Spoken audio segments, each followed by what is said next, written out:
தேர்தல் பத்திரங்கள் மூலம் எந்த கட்சிக்கு எந்த நிறுவனம் எவ்வளவு நிதி வழங்கியிருக்கிறது என்ற விவரம் வரும் 21ஆம் தேதி தெரியவரும் என்று எதிர்பார்க்கப்படுகிறது. இதுகுறித்த கூடுதல் விவரங்களை வழங்குகிறார் செய்தியாளர் கணபதி.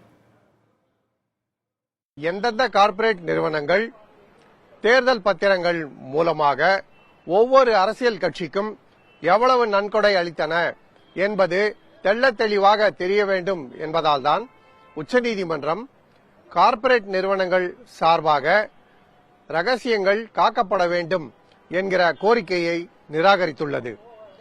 அசோச்சம் அமைப்பு சார்பாக உச்சநீதிமன்றத்தில் ஆஜரான மூத்த வழக்கறிஞர் முகுல் ரோத்தகி இந்த திட்டம் அறிவிக்கப்பட்ட போது தேர்தல் பத்திரங்கள் மூலமாக வழங்கப்படும் நன்கொடைகள் ரகசியமாக வைக்கப்படும், யாருக்கும் தெரியாது என்பதால் தான் பல்வேறு கார்ப்பரேட் நிறுவனங்கள் தேர்தல் பத்திரங்கள் மூலமாக நன்கொடை அளித்துள்ளன எனவும், இந்த விவரங்கள் வெளியிடப்பட்டால் இதன் மூலமாக எதிர்க்கட்சிகள் நன்கொடை அளித்த நிறுவனங்களை பழிவாங்கும் நடவடிக்கைகளில் ஈடுபட வாய்ப்பு உள்ளது எனவும் தெரிவித்திருக்கிறார்.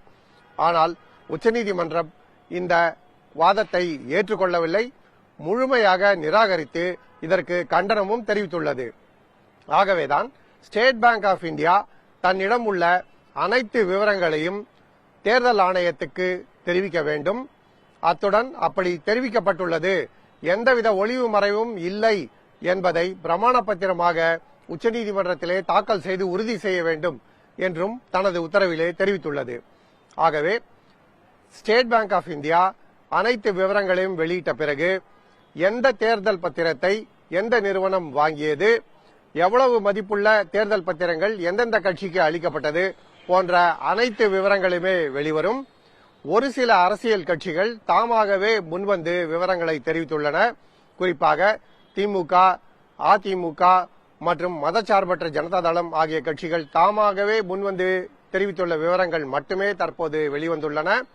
ஸ்டேட் பேங்க் ஆஃப் இந்தியா பத்திரங்களின் விவரங்கள் அனைத்தையும் வெளியிட்ட பிறகு எந்தெந்த கட்சிக்கு எந்தெந்த நிறுவனங்கள் மூலமாக எவ்வப்போது எவ்வளவு நன்கொடை கிடைத்தது போன்ற முழு விவரங்கள் தெரியவரும். அப்போதுதான் தேர்தல் பத்திரங்களின் உண்மையான கதை என்ன என்கிற முழு விவரமும் வெளியே வரும்.